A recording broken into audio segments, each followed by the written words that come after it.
My guest today has got a £2 million business and he wants to grow it into a £20 million business. He's got an end in mind. He knows what he wants to build, but he's struggling to get more customers. He joins me today on the podcast to find out how we can get this business to that £20 million magic mark. Hello campers, welcome back to Business Broadcast. JB joins me again. Howdy, hi everybody. How the devil are you all? Very good, very good. Good. You look you've just come back off a little break. Yeah, we've had family move to Dubai. Very impressive what they've done in just 3 decades. It is impressive, isn't it? I saw a photo yesterday of what it used to look like, a desert and a couple of... Yeah, there's loads of those sort of before and after shots of Dubai. It's really impressive that what can happen if you get the right man or the right woman that has full control, still has control. If you buy a house over there, I find this really fascinating. So at the UK government just done like wasted billions on HS2, and in the end they've just gone, do you know what, we can't get everyone to agree, so we're just not going to do this thing because, you know, is that what they've got to with it? Well, apparently so. I don't think it's fully put to bed, but I think everyone can see from the sidelines they're never going to get everyone to give up their house. They want too much money for it, blah blah blah. What I've done in Dubai, so you can buy this house, but if we want to take that house off of you, we will give you fair market value for it if it's the good of the country. So what they've got the problem over in Dubai is there's really a very clear 2-class system. There's people that have got lots of money, and then there's 9 million people that live in the UAE, and only 1 million of them are Emiratis. Right. So you've got 8 million expats from every country you can possibly imagine. European countries, Thailand, Philippines, India. A lot of Russian money's in there. Everything. Everything you can imagine. And you've got this system where people use taxis because some people are on $500 a month salary. Really? Yeah. You can have a Filipino maid, housekeeper, $500 a month. Then you've got other people on millions, hundreds of thousands. So you've got a real 2-class system, and a lot of people are not comfortable with that. Certain, developed countries would struggle with doing that in the UK. Like paying someone £500 a month just is not right, not fair. You just kind of... Anyway, that is how it is over Dubai, and those people choose to go there because they would earn a lot more money than they would earn, say, in India. And have a better quality of life, etc., etc. So you can get taxis very cheap. Everything else is super expensive, but taxis are really cheap. Now, as a result, the roads are clogged up in the morning, rush hour. There's no trains.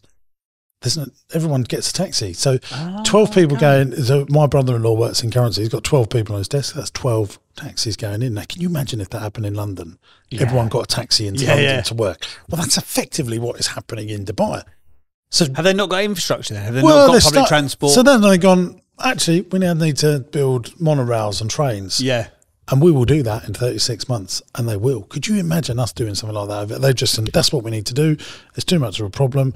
And if we need to get people's houses out and put the monorail through, we will give them a compensation plus what your house is worth, and you'll move elsewhere. But like done fairly, but a decision is made. Can't do that over it. No. And that look, I think that's too extreme. And I think what we do in terms of bloody letting everyone's having this thing Chris Williamson says on Modern Wisdom podcast, and Chud's sort of brought me through to it, and I think it's a great phrase. It's the tyranny of the minority stops progress happening. It's true, isn't it? And it's just a beautiful little phrase, and I think it's a good phrase for entrepreneurship. The tyranny of the minority. You got to watch out for that. You always talk about businesses being like kids. So if you've got like a 5-year-old business, of course you're not going to leave it on its own because it's 5 years old. Do you think the same stands with a 30-year-old country? Can you see that it's sort of blossoming, but it's now they're showing already becoming more and westernized. So 7 years ago, you want to set up a company in the Emiratis, any of the UAE, you needed to have an Emirati sponsor. That's right. That's all gone now. So you can go James Burke can go and set up James Burke Enterprises in the UAE. That's what I should do. Global takeover, you say? In the UAE, you don't need an Emirati shareholder. You can just do that. Right. And they're on the cusp of opening a casino out there in the next 12 months, which was a big no-no. And all this, I think when I first went there, I literally went there 9 years ago this week. So I went with Nats when I first got with her in 2014. I've gone back there, and I remember being scared and like holding hands. And we just met each other, so we really liked each other. So we was doing those now things. It wouldn't be an issue. That wouldn't be an issue. No sex for the week. Absolutely not a problem. But I can remember that, like being wary of all those things, but all of that's gone. Right, okay. People are holding hands. I mean, it's quite a pretentious place. Are you a fan? I didn't hate it, but Chuds has just come back from Rome. Yes. I'd much rather have a trundle around Rome for 5 days. I suppose that's the thing that is for all of the freshness, the newness, the innovation of a new country. It does lack. They're very good at stealing heritage. It is a very entrepreneurial country. It's like an entrepreneur on steroids. They've gone around the world going, oh, that's the best bits of Vegas, that's the best bits of Europe, that's the best bits of London, that's the best bits of Asia, and they've put it all together. Yeah. So, and best bits of America, like all the roads, 6 lanes either side. Interesting though, people that I know who've gone to live there, people who go and visit there, it's kind of, I find it's 80-20. 80% would go, oh, this is fantastic. 20% like, oh, I don't really like it. My family, they've gone there. Those who've moved there, like, why would you ever live anywhere else? It's beautiful blue skies every day. The weather's always fantastic. You've got all of the luxuries, like you say, you've got all of the... Super safe. Yeah. I mean, there is no worry about that. Yeah. You know, like you're walking around with a nice watch or jewellery around London. You're on your guard. You're like, boom, boom, boom. You're covering up. I don't think any of that in Dubai. Really? James Sinclair Enterprises, UAE? We are going to set up Party Pieces and Teddytastic in the UAE. Are you? Yeah. Did you make that decision last week? No, we made that decision last year, but we're definitely going to do that. Why there specifically? High disposable income. Yeah. Emerging economy. Got a family member over there now, which means handy. Which I like that they can just keep an eye on. There's 250,000 Brits there. Right. Is that enough chimney pots? Because you always talk about chimney pots. Like there's 250,000 Germans. There's 200,000 French. Whatever. There's enough people and huge hotels. Remember, Teddytastic and Party Pieces. We supply holiday parks and hotels. There's hotels like litter. I think like Jumeirah, if they had their own Jumeirah Teddy. Yeah, and we've been asked by some of the big holiday parks out there or the big theme parks asked us, but we need to have a base in Dubai, a warehouse in Dubai, so we can do next day. So it's a complete copy of what we do here in the UK, and that's what I'm going to set up. We're actually looking. So it'd be that'd be the first time I've really done anything international. Yeah, how are you gonna? That's gonna be really interesting, because you are very like hands-on. Like where we're sat right now is 15 minutes from the farm park, which is 15 minutes from the Rossi factory, which is 15 minutes from everything, with the exception of when you used to own some theme parks and water parks down on the south coast. And obviously you've got daycare nurseries dotted about all over the place. But how remote? How are you going to do the remote thing? Well, that business is really distribution. So we will be doing all of the design and the work here in the UK. So that core team, and then you're going to send product, so that is, we will need to send someone maybe from the UK to live there and incentivize them to go and get customers. Oh, okay. So you have one of your core team and put them out there. Every hotel has a kids club. Yeah. A big kids club. And they're all using resources, and we supply all those resources. Could be a good market for you, couldn't it? I'm excited about it. Only 5% VAT. So what would you? Oh, you love that bit of that as well, didn't you? So what would you do in terms of like someone that you've got to send out? Would you remove a top line manager from one of your existing businesses that you could manage? Don't know yet. You've mentioned it. Are you thinking that Chuds is jetting out to Dubai? No. I don't think he wants to run a teddy bear business and a party shop. I found out about Chuds earlier, though. He used to do skate gear. That was his start. I didn't know that. Very entrepreneurial, isn't he just? Talking of Dubai, you know what they've got a lot of in Dubai? What? Sunshine. You know what you need for sunshine? What? Solar panels. Yeah. Remember, we've got a guest. I don't know if you just completely forgot that we're actually here not just to talk about Dubai. So today's guest is in the renewable energy space. That's got to be a absolutely exploding sector over there, isn't it? Surely. Yeah, but they've got very cheap oil. Okay, fair enough. And that's why they've got what they've got. Yes. Do you think they're bolstering other stuff now because the oil, the importance of oil is becoming lessened? Yeah, and And interestingly, they didn't have VAT 5 years ago. That's right, yeah. It's now it was tax-free, wasn't it, entirely? You could. Well, it's still tax-free on earnings, but the turnover taxes are creeping in. Okay. But I think that's what they always wanted to do. And they've got a massive tourism economy now, but nothing beats oil. But oil will slow down over the next 20, 30 years. Yeah. Interesting. Okay. So today's guest is in the renewable energy space.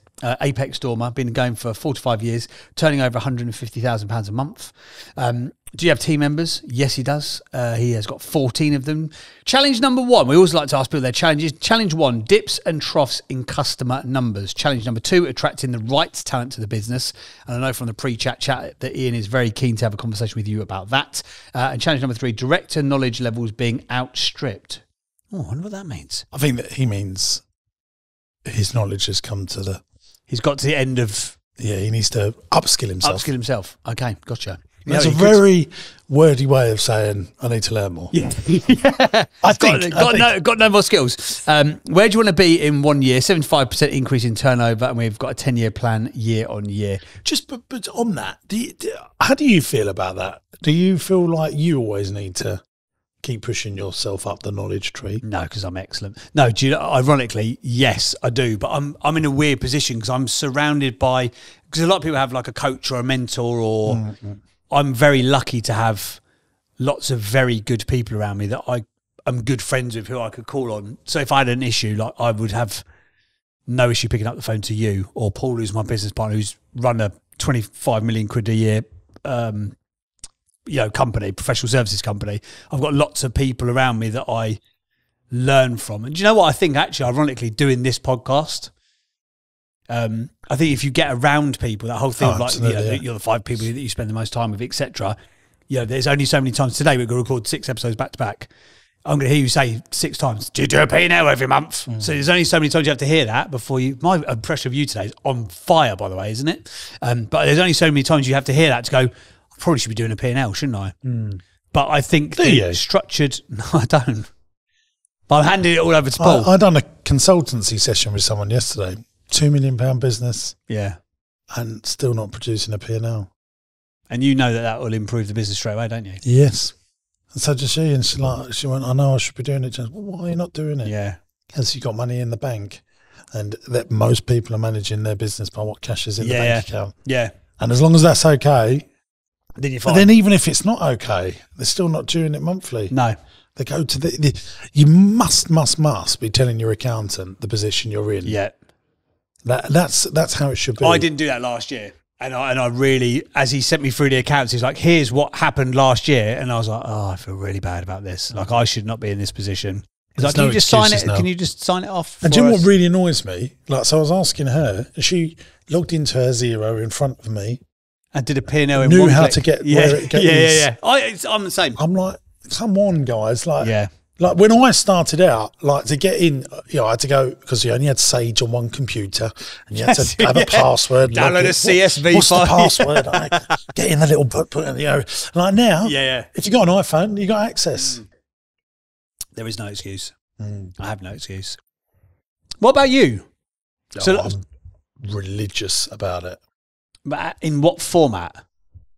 Like, this is why podcasts, or do you find that when you... sorry, I thought you were talking about P&L here. No. I know you're religious about that. But in terms of like upskilling yourself, I am. Is it conversations with people? Brilliant podcasts now. I don't get a lot of stuff I've regurgitated on here. Like, I love Wondery. I think Wondery, I feel guilty that we're above them in the charts. Anyone that, I'm happy to recommend them. Business Wars, Business Movers, anything that Wondery make. They make loads of stuff, don't they? Yeah. Crime stuff, entertainment stuff. They're like a production company. They'd be like the BBC for podcasts. That's it, Oh, Amazon own them, do they? Amazon own them now, Oh, bloody hell. They got bought out. Everything, don't they? Yeah. Yeah, they got bought out for $400 million. Did they? Yeah. Oh, wow. Yeah. Well, anyway, the production on those it's next level, isn't it? I'm a subscriber to Wondery. Yes, so am I. That's the only thing I subscribe to. But I also have got Amazon Prime as well. Yeah. So that's another thing you subscribe to. Yeah, it's true, yeah. Well, you haven't got Disney Plus. Yeah, I've got Disney Plus. Yeah, no, but I mean, from a podcast perspective, that's the only thing I subscribe to from a podcast. Yeah. So I don't have any of the other, because loads of them have done it now. Diary CEO have done it. The High Performance Podcast have done it. You get early access. You get additional stuff. I don't do it for any of those. I just do it for Wandering. Do you know what? I did it with Wandering because I was like, I feel guilty of how much I've had for free. I felt indebted. I was like, have my £7 a month. Yeah. It's literally the least I can do for you. Yeah. Well, for Jeff. For Jeff, still yeah, the majority shareholder. Jeff. Yeah. So, anyway, so I listen to Business Wars, Business Movers. But if you had like a chat like for Dubai, for that example. one, now I'm listening to that Good Bad Billionaire. Yeah. That's your fault. Yeah. I listened to 20 of them in Dubai. I do have an issue with shows like that though, where it's journalists who are professional journalists talking about business people. I think they need to have, because sometimes it's a bit like billionaires are bad because they make loads of money. But that's all right because you're on 60 grand a year from the BBC. Like there is a little bit of that with some of those podcasts.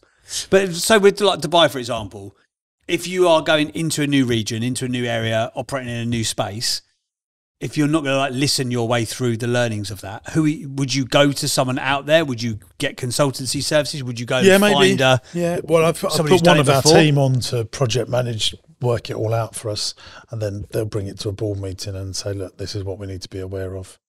But so who do you trust that's going to be? I don't know yet. To do like because that's completely new, isn't it? You've never done that before, and I know you like to get involved. Well, I've got my sister-in-law out there, so I've said to her, would you keep an eye on the warehouse and go like once a day, and because we'll recruit 4 or 5 people. Then okay, that's probably extended the family business. Well, yeah, not that I ever want to recruit family or friends, but this is they won't be working for us. Just like, can you just make sure you drive past and tell me if anything's going on that shouldn't be going on.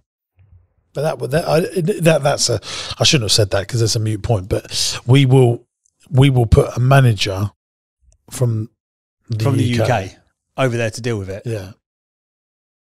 But then even still, so the manager goes over and they don't know what they don't know because people have blind spots because it's a new space. We'll leave them in, we will train them for 6 months in the UK. Yeah. And then tell them that they're going to be living in Dubai. But if there was there's a tax thing that you need to know, or if there's these are the places to put a warehouse and all that sort of stuff, would you go? I'm doing the research on that now. Right, okay.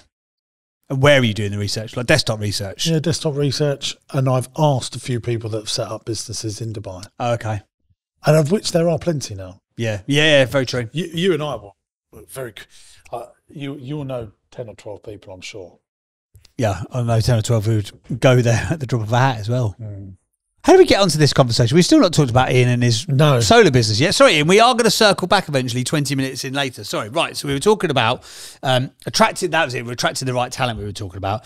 And director knowledge levels that were being outstripped. That's what we were talking about. Where do you want to be in 1 year time? 75% increase in the turnover. Got a 10-year plan year on year.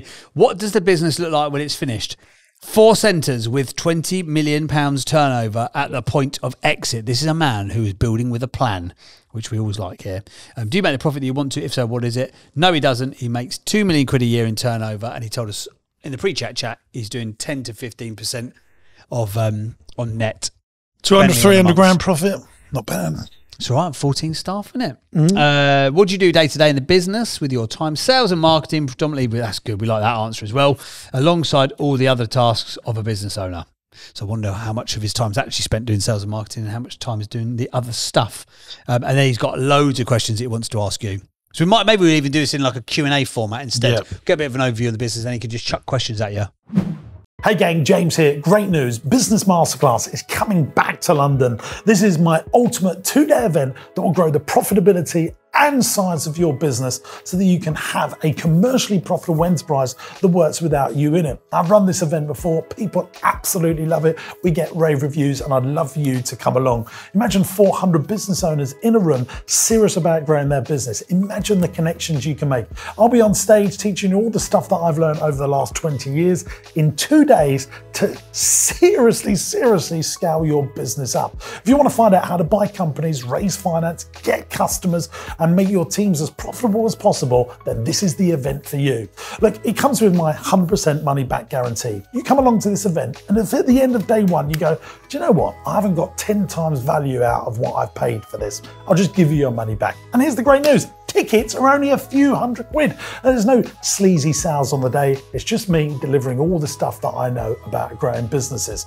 And I can't wait to meet you. I'll be there. We'll have a little chat with the other 400 people in the room. It's big enough, but intimate enough to really learn the stuff that I know that scales businesses. Cannot wait to see you at Business Masterclass. Now, every year the tickets go like hotcakes, so make sure you get your ticket now. The tickets are £299 as we're making this video, but they grow in value depending on how late you leave it. So get your tickets now before the price goes up. And I'll see you at Business Masterclass to grow your business. Ian, thank you for your patience. Just presuming that we have your patience there. 20 minutes later. Thank you for being here. Give us the little summary of you in the business, mate, so we can make sure we've sort of covered it off correctly. So I'm co-owner. So it's myself, my business partner. We're two friends that went to college together as electricians. We started out very much as one-man band in a van, me and him, and then as time's gone on, we've gone from being sole traders to removing ourselves from the tools entirely and having to learn the fact that and being a great electrician or a renewables electrician is not the same as being a business owner. So we're now obviously fast forward to today, and I've not touched a tool in probably a couple of years now, really. So yeah, feel free to, should I start by asking you questions, or how do you want to do it? Well, I think we're just, so your business is a solar panel business. So if someone wants solar panels on their roof, they come to you. Is that right? Yeah, that's exactly it. So I suppose it's a bit of a wide spectrum, really.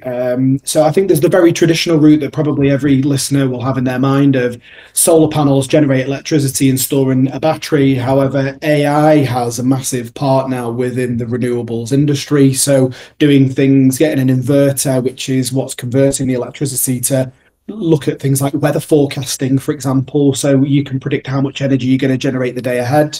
Using your battery to support peak demand. So when demand's really, really high in the UK, we were talking about blackouts in last winter, you can get your battery storage to deplete that energy onto the grid and get paid a premium for it. So people can buy electricity in for, say, 10 pence on a cheap night rate and sell it back during peak times for £2, for example. And loads of people don't realise this.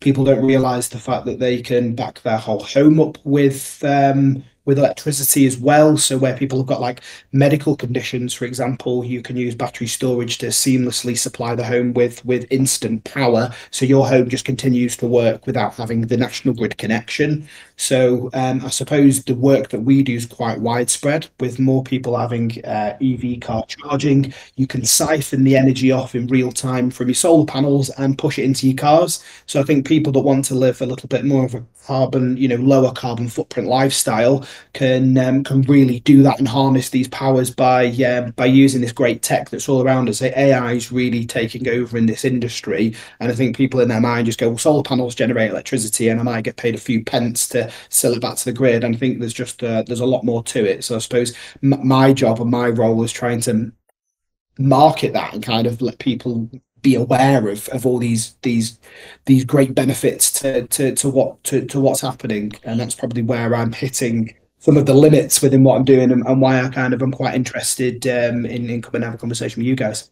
So let's just for this, I'm interested in this. If you've got the average family home, 3-4 bed,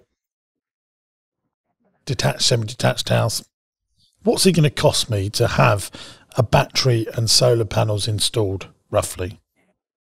Good question. I suppose it then depends on the brand you're looking at. So I think it's a little bit like looking at an analogy of washing machines, in that you can really get quite a broad spectrum of brands. So where you can start off with the likes of White Knight, which would perhaps be, your budget brand. We've got Polar ESS that enters there. And then we install the Powerwall by Tesla Energy. That's perhaps more like a Miele. And then we've got Give Energy, which sits somewhere, which is predominantly where the majority of our sales are, which sits somewhere in the middle, like a Bosch washing machine. So I suppose, coming back onto your question, for a family home, 3 to 4 bedroom home, a cheap system, a budget system, probably say £8,000, Whereas a Tesla Powerwall, a Powerwall by Tesla Energy, probably somewhere like 14,000. But obviously, the difference in the benefits are quite significant, one versus the other, as you would expect with like a washing machine. So things like warranties improve as you get to your top end. The tech that's included with the product, as you can imagine, with Tesla, improve when you get to the top end as well. So I've got my average family home. I'll give you 14 grand from a Tesla, solar panels and power bank. Is that right? So it was storing energy for 14 grand, is it? Yeah, exactly that. So I mean, the lowest down one. So if you spend in say 8,000, that would store energy too. So the one that's higher up is offering things like the whole home backup, the predictions with AI. So basically, let's go on the Tesla one then. So just for ease for people listening, so it's 14 grand, and then I've got my. Does that include the box that plugs into the car? Wall connector. So that would be a full kit and caboodle. Yeah. So I've got my 14 grand. I've got solar panels on the roof. I've got my batteries. I've got my power inverter. Don't forget, you need your inverter. Yeah, all of that gear, and that will completely. If the sun is shining, does that mean my energy is then free? That's exactly it. So the idea with the Powerwall is solar generation, as you can imagine, you get cloud cover, the energy generation disappears. So the idea between the Powerwall is it's saving that energy in real time and storing it in the battery. But where I think most people kind of miss a trick is if you've got an electric car, most people have a cheap EV night rate. So this is where they're paying 6-7 pence for their energy. So what the Powerwall does is using AI is looks at the weather forecast a day ahead, says, okay, we've got a bad day of generation today, so I'm going to buy this energy on the cheap night rate, store it in the battery, and use it later. It actually goes a lot further than that. The tech now is so the case that the National Grid puts prices out in half-an-hour increments, so that's how the National Grid is priced. So you can actually map an inverter using AI to predict weather forecasts. And sometimes, well, most of the time we have negative pricing within the grid. So you're paying, say now this works for domestic homes, say 27, 28 pence per kilowatt, but actually at half midnight, for example, it could be minus 4p like it was on the 24th of March. So minus 4p, so you would get paid to take energy off the grid. So you can map your inverter the day before to take energy off the grid and actually get paid to use your energy. That seems really backwards and probably a bit alien to anybody listening, but that's the way that Agile works, for example. So I've paid me 14 grand. How long will all that kit last me? The warranty on the Powerwall by Tesla Energy is 10 years, Give Energy is 12 years, but actually lithium ion phosphate batteries will probably last somewhere in between about 18 and 20 years, but 20 years time, obviously the tech will be very much different from what we have today. Warranty wise, 10 to 12 years. So just say that £14,000 that depreciated over 10 years, it cost you £1,400 a year. Just high level maths. How much, I suppose. So this is where it depends on what the setup, how it's like. £200 a month. So if, for example, if you're working off a heat pump, for example, your energy bills may be as high as £300 or £400 a month with a heat pump. So if you've got an inverter that's mapping to AI, that heat pump goes from say £300-400 a month. You can get your energy bills cut down to £50-60 a month. It can make quite a significant difference from an energy bills perspective. This is the thing, I think, why people are not jumping to it in massive amounts, because they've got to lay out 14 grand.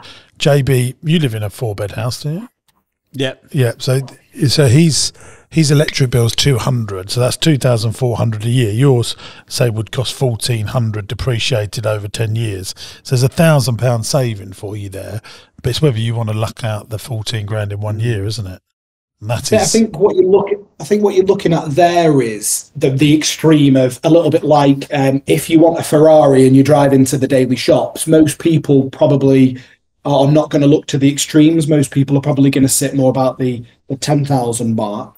And then when you look at say averages, most people are paying £3,000 a year on their energy bills, something along those lines. So ROI on something like this, because of peak demand, because you can buy energy now for much cheaper, because you're generating it renewably, is about a 7-year ROI. So typically for every pound you place in at the top of the slot machine, you get about £2 ROI. So if you look at your rental properties, can you get 0% finance to buy it all?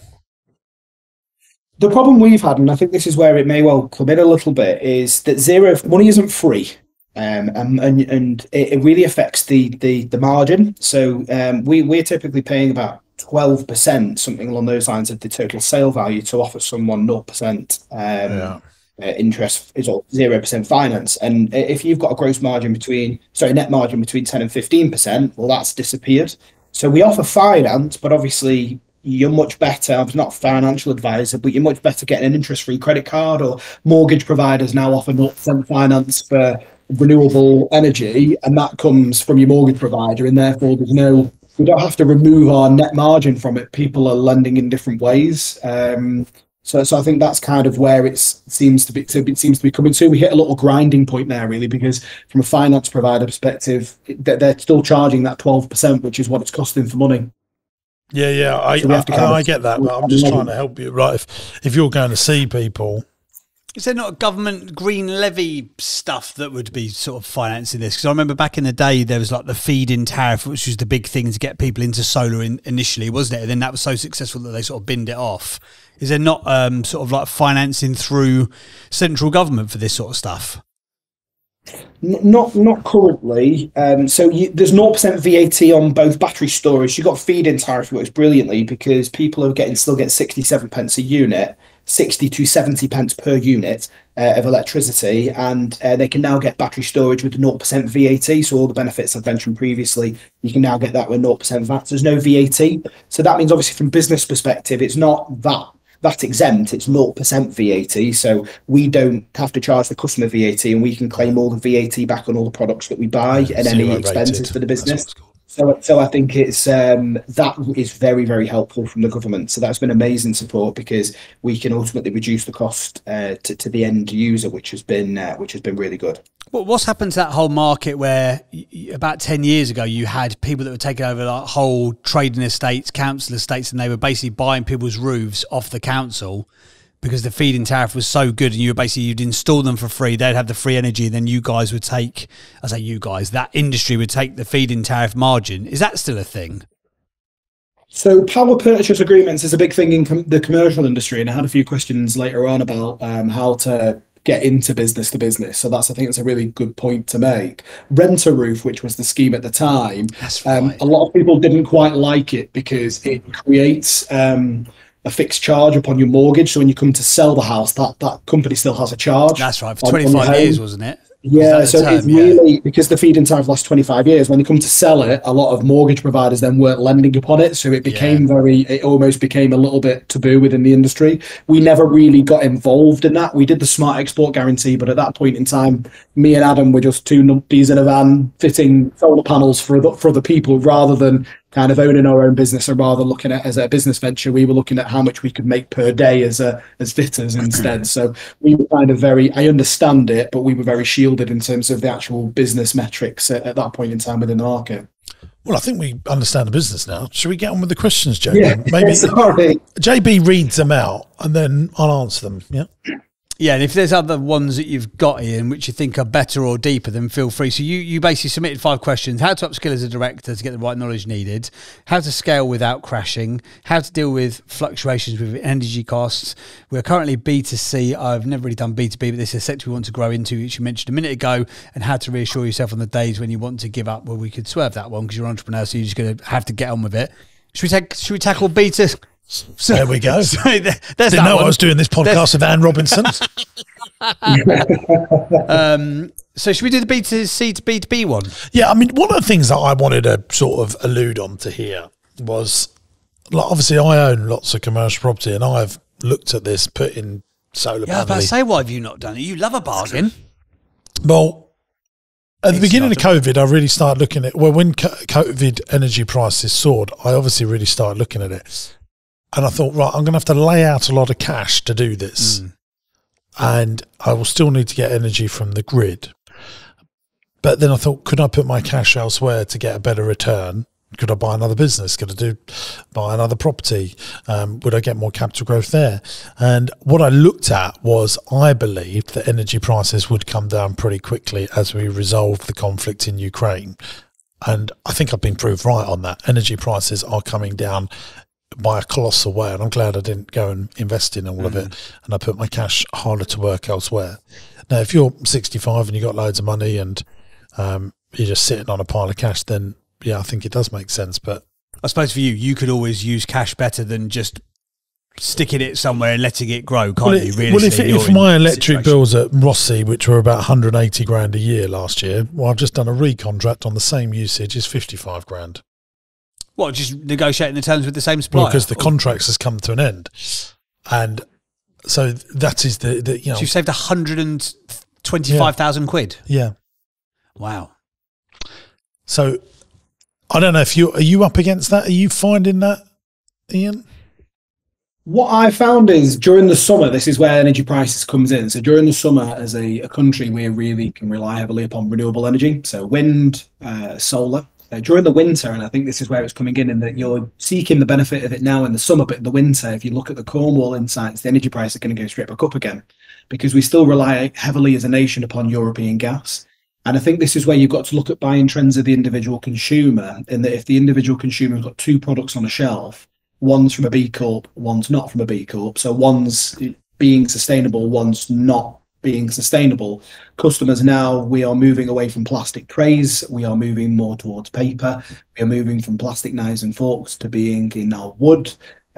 All companies now have almost like a social duty, and I think as end customers, we want to see products that are produced using renewable, sustainable energy. No, and I agree. And I think business, I think not only is the main benefit of, say, ROI. I remember you talking about a property ages ago. You own an industrial estate, and you were saying if you can get 10% return on your investment, then you're laughing with a business. This typically gets you about 12% ROI, so it's not crazy. If you look at what you can invest in a business and get back from it, then I know you mentioned a previous one that you probably in property long term, but there is an ROI too. And I think it's looking at, this is where people want to make an impactful difference that's perhaps different to that based upon. Oh, no, and I get all of that. And I absolutely get all of that. The difference with when you're buying solar panels, they're a depreciating asset. When you're buying property, as a rule of thumb, it's an appreciating asset.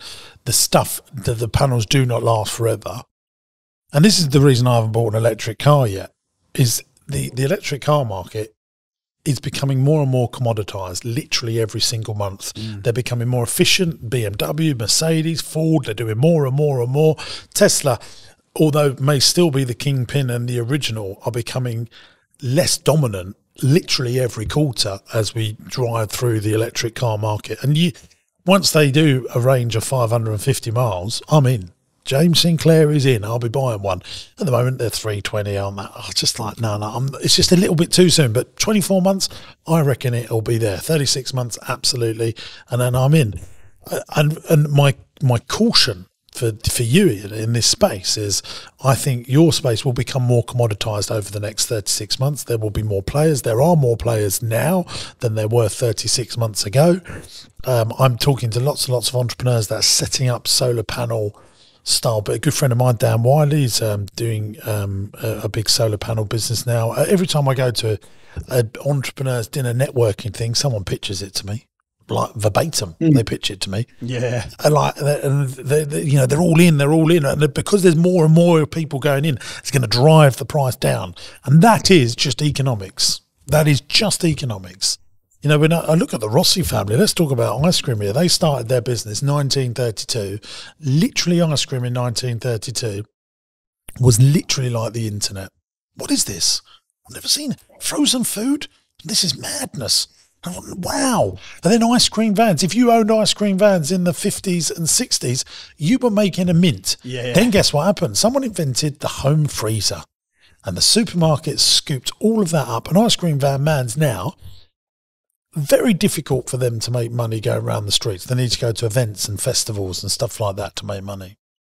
And that is a pure example of an industry becoming commoditized, which I think solar panels will happen. This industry will become more commoditized over the next 5 years. What do you think to that, Ian?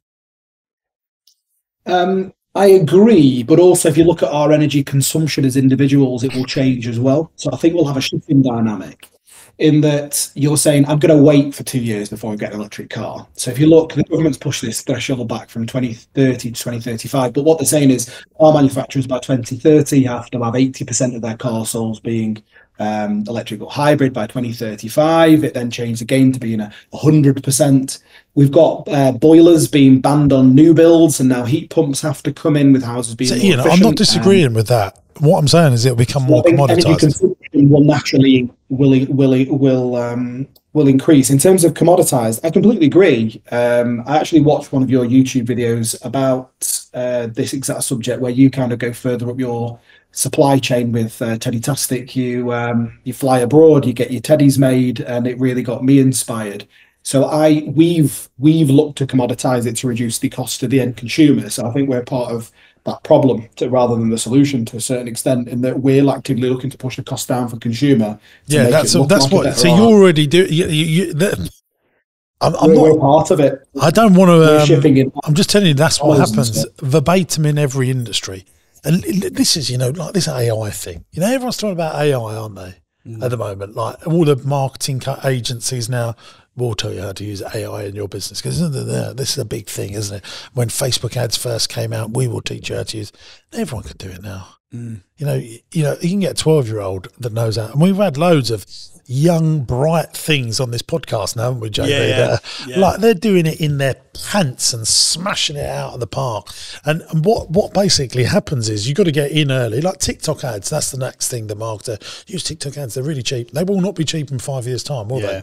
Because they would have become commoditized or, not. So would you say to Ian then, he's sort of half taking the right steps, he's looking at the B2C, which has got the potential returns, and there are going to be companies out there who would potentially want to deploy the cash and do a wholesale model as well, if he's going further up the supply chain? I'm just warning you that I think solar panel margins in 5 years' time will be squeezed even more than they are now, because there's going to be a lot more choice and a lot more players in the market. So what do you do to protect yourself from that? Own more pieces of the Own a brand. I think, Rolex are not worried about their margins. Yeah. Nike are not worried about their margins. Wholesale to other suppliers I think going to the Far East and getting your own stuff, and you become your own brand, warranties, reputation, those things protect you. But my worry is these things are like ice cubes. Eventually they become commoditized.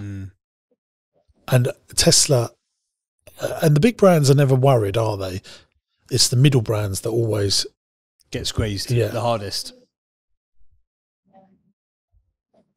It's verbatim every industry this happens. If you look at retail, go back 50, 60, 70 years, it became commoditized by the people like Walmart, Sainsbury's and Tesco's, and less mum and pup running a family business, because the market goes to where it's cheaper. They always do. So if you're in Ian's situation there, where you're currently doing B2C, are you making the shift to B2B very proactively and then going wholesale? So we're riding a wave, aren't we, at the moment with... and then the wave was even better 5 years ago. I think there was big money and the technology is, the R&D has been paid off. Yeah. Ian, the best way of thinking about this is like medicine. Are you there, Ian? Yeah. I'm just listening away. Yeah, if you think about medicine, it costs around $1 billion to create a new drug. The actual drug is pence. Yeah, it is literally a series of ingredients put together, and that $1 billion gets paid for, and then the proprietary R&D around that over a period of 10 years then can be shrunk down, and then they sell it on price and blah blah blah. It happens all the time, and so when paracetamol was first created, whoever done that whatever it was back in the day, they would have had this, you know, and then after 10 years, 20 years, it's like, you know, the Winnie the Pooh thing now, you know, like the copyright has ended because it's after 90 years, anyone can use Winnie the Pooh now. And Disney are trying to fight like, and they've got the same problem with Mickey Mouse because he's over 90 years old, and that copyright thing. And so that you spend all this time on the R&D creating the proprietary technology or whatever it is, it then eventually becomes commoditized and the price comes down. And that's what we're going to see with electric cars. Tesla are not the kingpin that they were 24 months ago. I mean, anyone can see that, can't they? Like, you know, BMW and Mercedes they're seeing what's going on, and yeah, okay, we'll start creating our own, and they've got competitors now, haven't they? And they'll have more in 3 years. So I think, look, that is the way economics works and will always work. And what I'm just trying to say to you is you've got to be acutely aware of that as you grow this business over the next 5 years. I think we've kind of started with that ultimately. Originally, again, looking at some of your videos that you've done, looking at going higher up the supply chain, I think that's kind of the first step that we've made, that in terms of buying either direct from manufacturer, which is some of the stuff we're doing, or buying in way more bulk. Oh, you're building a brand. I mean, look, Nike is a commoditized product. I mean, you can literally, I mean, I've been to some near the factories, and I know some of the factories in the Far East that have made stuff for some big brands. They've made stuff for me. I mean, not Nike stuff, but, you know, you shove a Disney logo on a teddy bear and the price becomes 5 times more than mine. And so, you know, that is how you protect yourself. Human beings love buying into brands. Yeah. And you can build brands. You can build them. It's really... You're doing a good job, I would say, of definitely your website and how you tell your story and the look and feel of it. That side of things is, you know, a brand is not a logo and a brand is not a website. A brand is a reputation. But ultimately, if you're putting your best foot forward, it's really like your website's very well done. The fact you're a Which Trusted Trader endorsement, I think that's really powerful. The fact you've got the accreditations, the fact you're... I think we just won an award from... Tesla as well, which has been quite good. So we've won Installation Excellence Award. I think we're trying to do things differently. We're trying to make our headway through the market, and I think this is. I think it's all doing marketing around that stuff. Have you told anyone about the Tesla win and all that sort of stuff?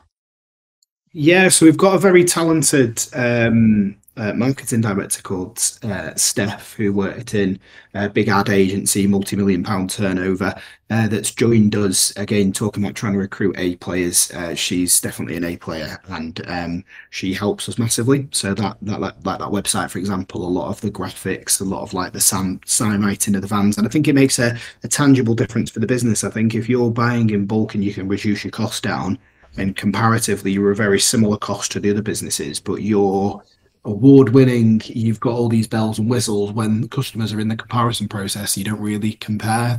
We have a fantastic conversion rate, really. About 60% of all the customers that come to us. It's crazy from a lead perspective, because people already kind of vet themselves with the website, if that makes sense. We have an unbelievable conversion rate, really. Obviously, I question how long that's going to continue, but it's been really the case for certainly for the last 3 years that it can very consistently hit between 50 and 60% of the people that inquire with us go through to a sale. So we do great from an actual conversion perspective, just simply because I think people that inquire with us in the first place want a high quality installer, and you say we've done really well. The frustration as well for your business, just from once people have had you, do they need you anymore? Don't need you for a quarter of a decade, do they? Quarter of a century, unless you can do like set up a maintenance plan, but then that might scare them in their purchasing and go, well, why do I need to maintain it? And, you know, is that going to cost more? You know, that's what I would think if someone comes. I think there's also existing systems that now, you mentioned the feed-in tariff earlier on. We have systems that were 10, 15 years old. Obviously, the technology has significantly improved in terms of its quality and reliability since then. We have a lot of systems that break down. So one of the product offering that we're offering is exactly what you mentioned, like a maintenance plan, but not really for the new systems, because largely they're fit and forget technology. The repeat custom tends to come massively from referrals. So we get lots of referrals from existing customers because we do a great job. So we get put onto different sites, so to speak. But I think one of the things that we're quite interested in is, and the question I kind of had was getting out to do business to business, getting ourselves onto, we know that new builds now will just have solar panels fitted as standard. We also know that there's the likes of, you may well not think obviously from your business yet that it makes the right financial sense for you, but I think a lot of businesses are kind of going, you know what, I've got some spare capital here, I can make a 12% ROI on the money that's here. I essentially want to use it as almost like for marketing for my customers to show that we're doing the right thing. Yeah, no, I get all that. No, listen, we will be going into How do we get ourselves into that, I think, is the question that I'd have for you. Yeah, well, Howard, how would you approach it if you were me? I think that's where I struggle a little bit. I'll be doing LinkedIn ads, going really hard on LinkedIn ads, I think, for that B2B market, and starting to make content around that subject. I would probably use direct mail. Of course you would, because you love it. Lumpy mail. Lumpy mail is, I would literally, so I still think it's the best thing. You think of 100 people and you spend a whole day thinking of the 100 people that have got the money, that have got the social conscience, and they're very open on social media about their Royal Horticultural Society would be one that's just come to my head. Like, they're very green, they want to be greener.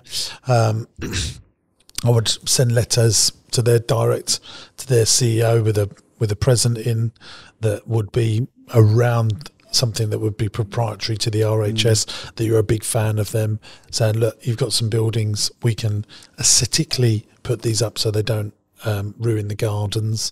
And I would work out a way of getting into that direct person. I still, because this is the thing, JB, you're thinking about LinkedIn ads and you're thinking about Facebook ads and you think about paid. I think if you need to get thousands of customers, that is always the way to go. So if we want to fill up a theatre show, like our podcast, not that we need to, because people are booking just because of raw sex appeal, but say we was unknown, I would go for paid for ads for that. That's where I would go. But if you only needed 10 customers a month. Fair enough. And I think that's probably 10 good customers a month would be a lot for you, would it, Ian? Yeah, we service, because some of it as well, we actually service about 20 customers a month, actually, because some people have existing systems where we add like additional batteries on for them, for example, or they've had battery storage, they want to add more solar panels or EV charger. So there is some of that as well, and that it's not they just buy one. Some people do buy two or three times. It's more just like bolt-ons to their existing system. So I'd say 10 to 12 new customers, and then probably between 5 and 8 existing customers. But typically we only service about 20 jobs a month, actually. So but you're getting some natural organic leads already, aren't you? I mean, it's not, the phone does ring on its own to some degree, I'm sure, already, to be doing what you're doing. Definitely. I think it didn't to start off with when we first started. No, we do some great things. Never does it? No. When you first started. No. But so we got some establishment around us, so we're getting in some leads. But the thing is, most people just don't do this. Their natural reaction is to go to Facebook, go to LinkedIn, not putting it down, and no, you're right, and put a load of money into it. You're right to put me in my place as always. No, and Google PPC, put a load of money into it. And should we be doing that stuff? Yeah, of course we should be doing that stuff. As well.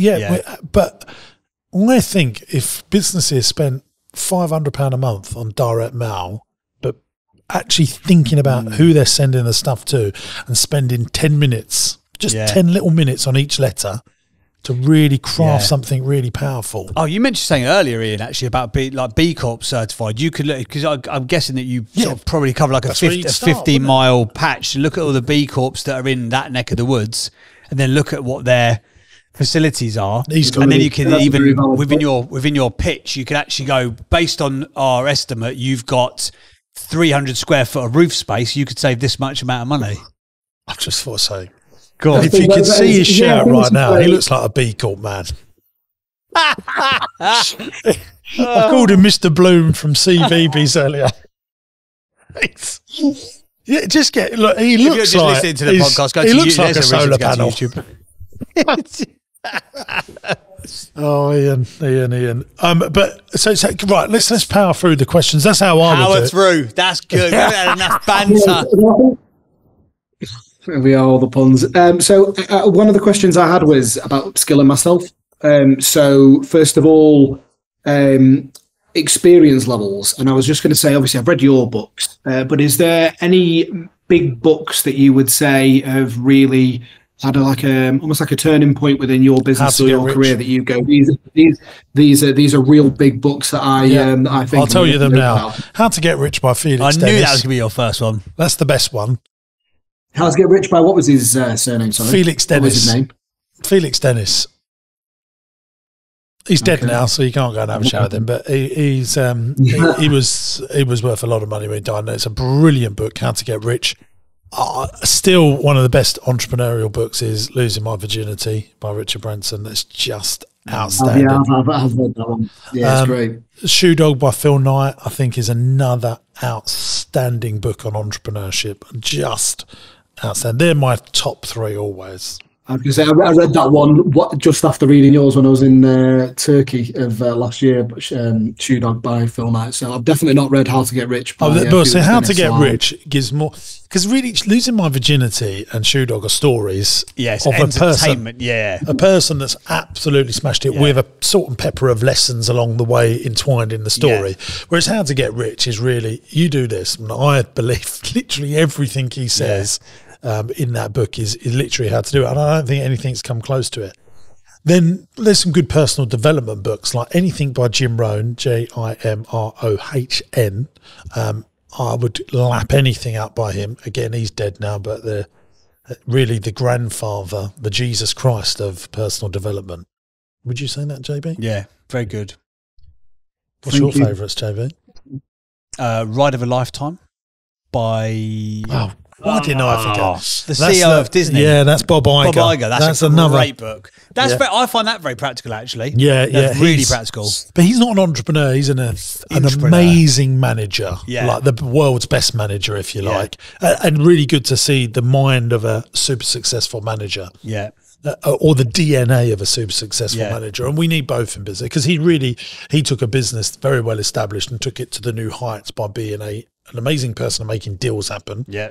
Getting amazing talent around him, nurturing the talent and really harnessing great respect from people. Then stepped out and had to come back in again. Yeah, to save he's nearly 80 and he's now running Disney. Yeah, he's retiring for like the third time or something, isn't he, at the moment? Yeah. He's I mean, the Bob Iger is the man that made the Marvel deal happen. He is the man that made the Star Wars deal happen. He is the man that made the Pixar deal happen. Yeah. I've got just those three. I could do that's not a bad track record, is it?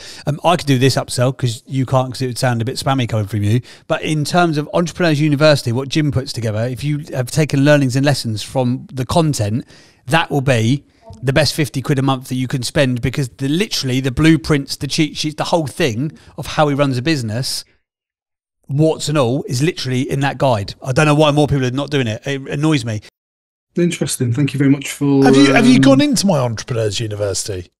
No, I'm not personally. I actually was. I've got my daughter was born. My second daughter was born last year, and I was going to come up to London in the September, but it all kind of fell apart. You come this year? You're going to come this year? It's my intention to come up this year with my business partner Adam to come and have you'll love it. Have a listen to you. I think you've got your market. There's market mastery. There's a 2-day one that I'm particularly quite interested in. I'll get Nigel to give you a call.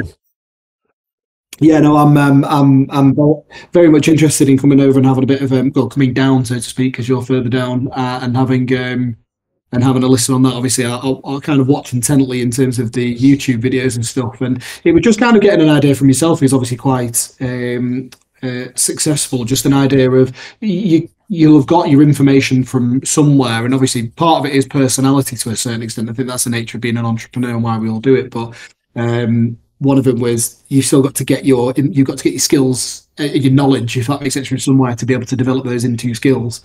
So yeah, it was just kind of having an idea of what books. So yeah, thank you very much for those recommendations. I really appreciate it. Yeah, I'm going to actually make a video on YouTube, which I've been saying for about a year, haven't we, Chuds? James Sinclair's favourite books. It's been I would do. I think it'd be really good. A lot of people do it on YouTube, and we keep saying it. We actually have made a video about 5 years ago, didn't we? On my favourite books. If you delve into the depths of my YouTube channel, but we need to do it again. Also, a big shout. I think a lot of the stuff by Daniel Priestley as well. I think all of his books are good. So go and give his good one. Entrepreneurship Revolution. Keep House of Influence be a big one for you, actually. If you're trying to go into the B2B space. Which one was that? Sorry, what was that? Sorry, just buy them all. He's got 5 books. Get them all. Read them all. Okay. Best 60 quid you can invest, really. There we go. I probably have one passing question. Yeah, no, ask if you some don't more. Mind. Yeah, go on. What's your favourite business you own out of all these? He's got all these different businesses. You've got a commercial premises. You've got Rossi Ice Cream. I can't answer that question. My staff listen to this stuff. I just can't answer it. He hates all of them. He only does it now to make content of the podcast. Well, maybe which one makes the most? Yeah, which one's the most successful out of all of them? Out of all the things you do? I get asked this a lot now, but it's not personal preference. But if you're not prepared to say that, it's okay. I respect that. No. Having eaten one of the donuts, I'm going to say Rossi's my favourite.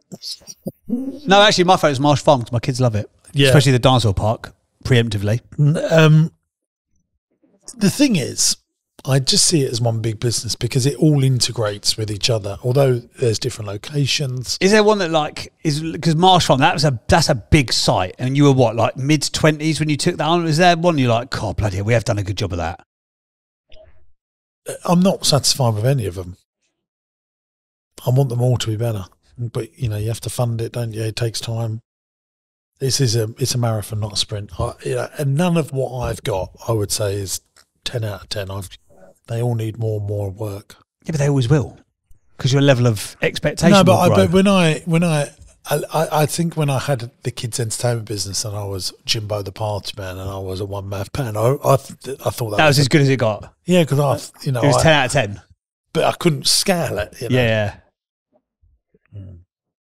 So I'm glad that you didn't want to pick a favourite because your staff listened to it, and inadvertently you've said that none of them are as good as you were 20 years ago by yourself. Fantastic! Nothing like a morale boost. No, they all integrate and they all support each other. I mean, what makes a business really great is predictable revenue. If you can own a property that the business operates out of, you can have regulation around the business. You've got a really good ecosystem now, haven't you? Yeah. Like the different things, and you supply your own demand within the company. I just love it. When we bought Roller City, where sometimes we make this podcast, the second we bought it, we've got our donuts in there, our ice cream, our slush, our coffee. I bet the Ben & Jerry's rep turned up one morning before anyone else turned up. She went, "Where's the freezer?" I went, "Where are you from?" She went, "Ben & Jerry's." I went, "You're going to have a bad day. You're going to have a bad day, because that freezer is out the back turned off, I reckon." Yeah, so... Yeah, I love that we can do that. And every month, every year, we're getting more and more vertical integration, keeping cash flow within the business. Any other questions, Ian? I think one more. In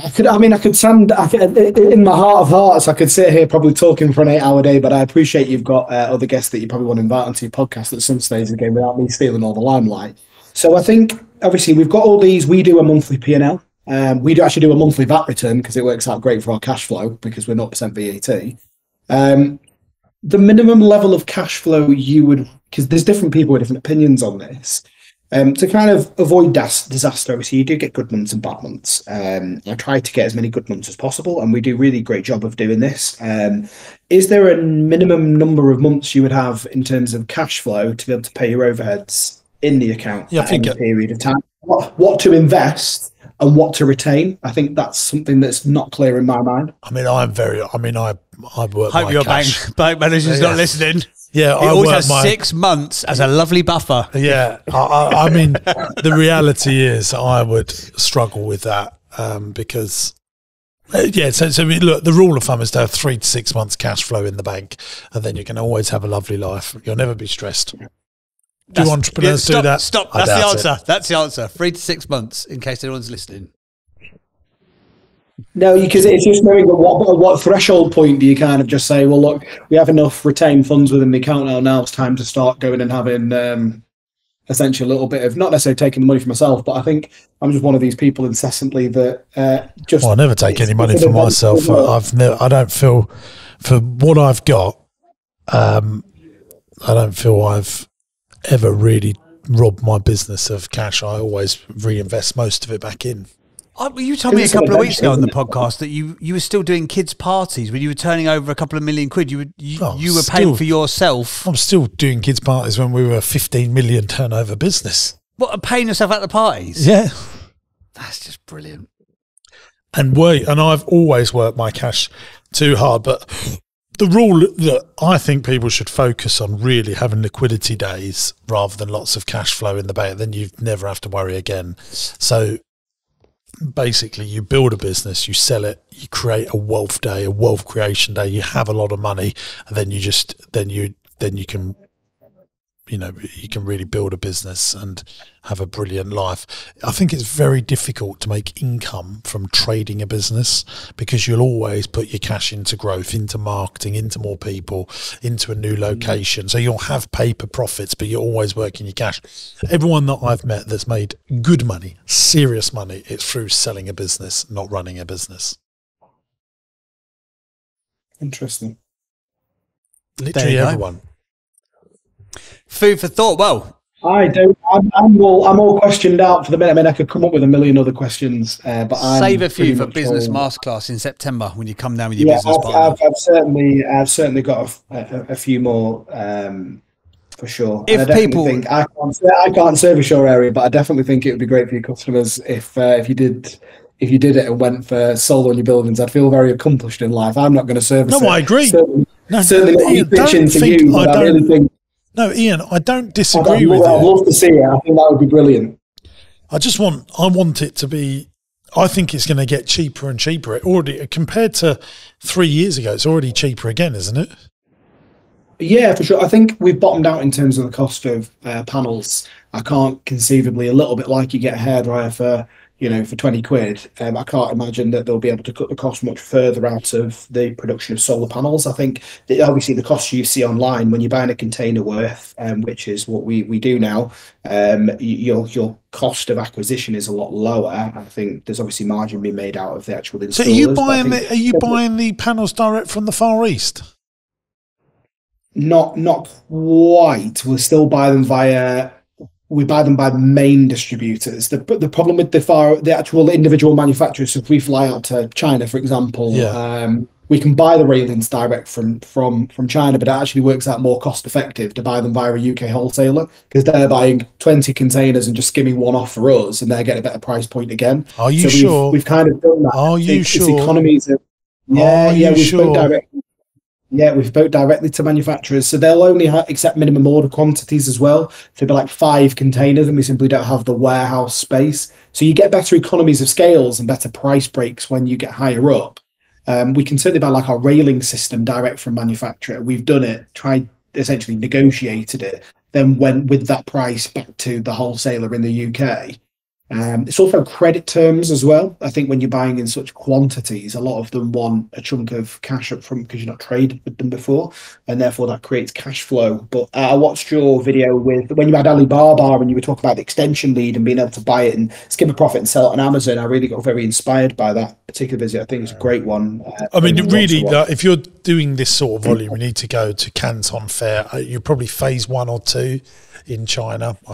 Canton Fair, what's that? Canton Fair. It's just above Hong Kong. It's the big electrical fair, isn't it, for each year? It's the big world fair. Is it? It's everything, clothes, furniture, electrical, is it? I thought toys. It was just, it lasts for 7 weeks and it goes on through different phases. He's either phase 1 or 2. I'm going at the end of this month and I'm going to phase 3, which is the sector that I buy into.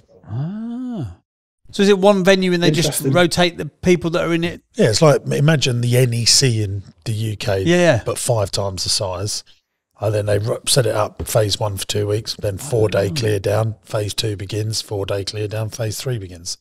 Wow. There you go.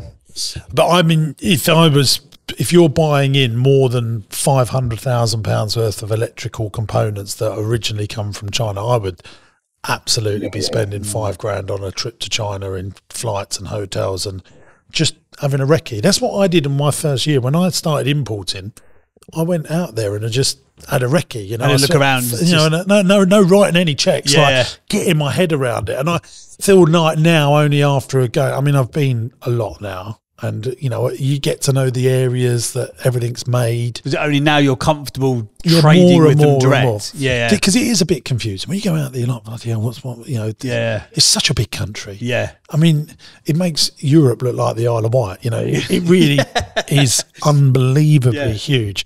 But everything originates from there. Even when we buy stuff from Turkey and buy stuff from India, the raw materials are China. Come from there, And like everyone goes, oh, it's all made in China. Yeah. No. Everything is, You know, you buy stuff from Vietnam, you buy stuff, like you buy your stuff from Germany, guarantee you buy a BMW. It started in China. There is materials in that car that have come from China. I guarantee it.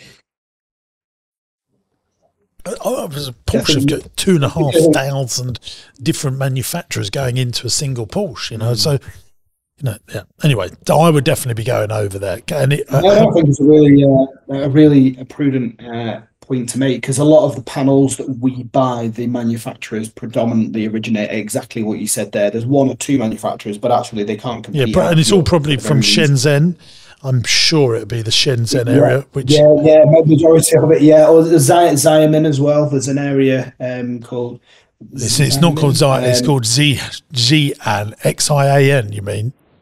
Yeah, exactly that. Where the terracotta army is. I mean, so I manufacture stuff in Zishan, not Xi'an, but Zishan, which is the right north of the country. But you go to Canton Fair, they all go to that place, and you can just have a little trundle around. And you'll find all of this, you know, you need to buy 20 containers to get the price. Like if you go to the country and you fly in there, they will have a very different approach to you just sending an email. They'll be like, and you tell them, look, this is my business right now. In 5 years' time, this is what it will be. What can you do to help me get there? What's the bridge and the difference? And, you know, we employ people. We've got an office over there now and very honourable people. Good. There you go. How have you found credit with people like that from a cash flow perspective? So obviously looking at it now, we get, you have to fund your 60, 90 day terms. But look, you build a profitable business up and you're making money, you can fund all of that here in the UK. HSBC, Investec, NatWest, they'll all do it. They'll give you a credit line so that you can have a 90 days or 120 days or 180 or a 9-month cash flow cycle loan. So they'll pay your supplier in China and then you pay the bank back when you get paid. Interesting, because that's essentially the missing link with all this stuff. In that when you're buying, now, don't worry about the money. Find your supplier. You know, if you think you can get over $500,000 into the Far East, into China to buy stuff over a year, and you're profitable and you've paid corporation tax and you're established, there is plenty of UK banks that's their bread and butter. This is not some fancy, I mean, HSBC is the Hong Kong Shanghai Banking Corporation. They love this stuff. Love it. Is that what it stands for? Yeah. Every day's a school day, isn't it? No idea. It is. You're quite right. I've certainly learned lots today anyway. I think it's great to be able to take away from all of this. And I'll continue listening and hopefully I'll see you down south towards the back end of the year. Where can people find out if they are up north, if they've gone, hang on a second, I've got a commercial property, I fancy a 12% return on my money, I want to park some capital right now. Ian sounds like a fantastic guy. Where can they go to, mate? I think to start off with, obviously, any businesses, I'm very interested in getting into business to business. It's not something we do currently. We have the team to be able to set it up, and it's something I really want to get into. So I think if there are any businesses listening to this that would be interested in having a trial or having that conversation, then apexdoma.com, and if you just Google and ask to speak with me, I'd love to kind of open that conversation, really, that hopefully will be a lead into this business growing into that area. So certainly the experience there, I think it's just the lack of experience within the B2B, but I think you've made some great points today about like when you're ready to, once you understand the China stuff, reach out to my office and then I will introduce you to the brokers that I use that will be able to set up that funding line for you out there. All right, really appreciate it. Thank you again. You don't ask, you don't get, and I've always found in life. So I I really appreciate you putting that line out. And say, hopefully I'll have a bit of a catch up with you at back end of the year anyway. And I look forward to seeing you at one of our channel. seminars. Come along to the podcast live as well. The Big Theatre Show. It's probably the last day that we can promote this. It probably is, yeah. Because by the time the rest of these episodes come out, it will be June, done. Yeah, June the 10th. If you're free, you and your business partner are free in, 32 quid plus your train ticket, which is going to be much more than 32 quid, frankly. It's going to be expensive out for you guys, but it'll be worth it. Yeah, and again, if you need any help with any content moving forward, I'd love to help with that as well. Okay, I'd be cool. well up for it. Brilliant really stuff. Enjoy listening to you and finding all these things out. I think sometimes within an hour you gain what you'd probably gain within 10 years of experience. So I really appreciate both of you two today. That's a tagline. Sometimes an hour is all you need to get 10 years worth of experience. Put that on the poster. Someone phone Leicester Square Theatre. Get Nigel on it. Brilliant. Right. Thank you very much for being on the show, Ian. We appreciate it. Appreciate your time today. Awesome stuff. Thank you. Cheers. There you go. See you later. There's Ian on the pod. Thanks. Fantastic Cheers. Bye-bye. stuff. Wow, he's got food for thought, eh? Food for thought, I reckon. Yeah, I liked. He's obviously a very good entrepreneur, but I do think things become more commoditized as time trundles on. Yeah, of course. And it's only going to go in one more direction. Yeah. Which is more and more commoditized. It becomes more commonplace. Hey, I tell you what, you're about to forget the 8 traits of the greats. Let's quickly do that. Oh yeah. Come on. Those of you that listen to, have we got the license to play this jingle now? Yeah, I've got the license anyway. Tell YouTube I'll fight them on the street if they want to. I've got the license for it. Basically, this jingle that JB's playing, I own the license to it, so I can shut up, YouTube. Surgeon Larry. Exactly. What? Your house is not my deal to clean, all right? I'll play my jingle because I've got the desk. Okay, so we got 8 traits of the great I'll play it really entrepreneurs. quietly, just in case. Yeah. 8 traits of great entrepreneurs. This is what we do. We grade our guests. We grade our guests. Yes. On the 8 traits of great entrepreneurs. Number 1, starting with the end in mind. Are you writing this down or are you forgetting this? Sometimes you keep a tally, sometimes you don't. I'm going to go to my page. Yep, okay, I'm ready. You carry on. He's lost his page here. This is the ever professional business broadcast, bringing you entrepreneurial musts to grow your business. Right, starting with the end in mind. He's got a I think he is. Yeah, we'll give him that. Cool. Number 2, passionate about their cause. He is passionate about very this. Passionate. Yeah. Number 3, untold amounts of resilience. Has it been tested yet? I don't know if he has. Well, I reckon he'd be all right if he was. Yeah, let's give him Let's that. give him it. He's doing well. He's romping through here, he Ian. is. Could he take the lead in the 8 Can you traits of the say great? romping? Yeah, of course you can. Okay, this is a family podcast. Number 4, they master relationships with people. Oh, I think he's done that. Yeah. Number 5, He'll force his way to master a relationship. You can't stop that guy talking. He's going to, whether you like it or not, he's having a relationship with you. Yeah, he does like I respect talking. it. Number 5, commercial awareness. He's doing a P&L. Is he? Did we know that? He said he does P&L. Fine, okay. But he's saying that the brokers, he can't get he can get it cheaper if he goes bigger. So I think he can have. I'm going to give him a half. Yeah, because he should. Yeah, all this going out, he should have done that, shouldn't he? Yeah. He can have a half. Can he have a half? Yeah, he can let have him have a half. They innovate so they don't evaporate. I think he's doing that. He's going into the B2B space, isn't he? I tell you what, if he gets one more point, he's going to go straight to the top of the greats of the traits of the greats, whatever it's called, leaderboards. But he's not a master marketeer. He can't have that one, no. No, but he gets it. He knows he needs to be doing it, but he's not doing it masterfully. Can he get even half a point on this last question? I know what you're thinking at home. You couldn't care less, but we're going to do it anyway. Tell us the final 8 traits of the greats, James Sinclair. They stay teachable and curious. He absolutely is, and that means he's got 6.5 points. He's top of the leaderboard. Top of the leaderboard. £2 million business. And no one cares. Top of the leaderboard. He's what's he won? He's won a toaster. He's won absolutely nothing. He's won the ability a solar-powered toaster. He's bought himself the ability. If you go camping, you can use this toaster. He's overtaken Carl from First Response. He's overtaken Gemma from Gut Wealth, and he's straight in head of Dave from Fast Fix. There you go. Well done. Right, well, thank you very much for listening, gang. Don't forget, if you'd like to come and see one of our seminars or podcast live, you can find all the details out on jamessinclair.net. I've been James Sinclair, and you've been James Burke. There you go. See you soon. Bye-bye. Bye. On the podcast. It's absolutely free to come on the show. Go to my website, jamessinclair.net, and there's a podcast button. Click on the podcast button, fill in the application form, and we'll do our very best to get you on the show and try and grow your business. If you're loving the podcast, make sure you subscribe to the channel by clicking here.